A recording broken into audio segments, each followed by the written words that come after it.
Anna standing by to tell us a little bit more about that. Tina? Good morning. Yeah, hey there, April. Yeah, I'm definitely looking forward to some of those rainstorms, especially for that scent afterwards. And the U of A researchers found that that scent can actually be linked to health benefits. Offered to me by an 8-year-old Tohono O'odham boy who, when I asked, what does the desert smells like? He said it smells like rain. It's something that many desert dwellers look forward to every summer, rain. That most people never get to experience except for a few days of the year.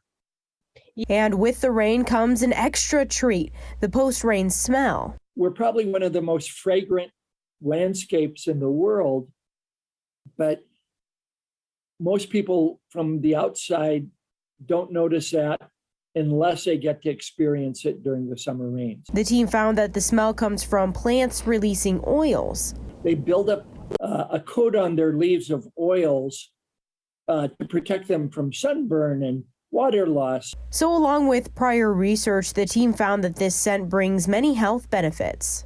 Many of the strongest fragrances related to lowering blood pressure and reducing cortisol, the stress hormone levels.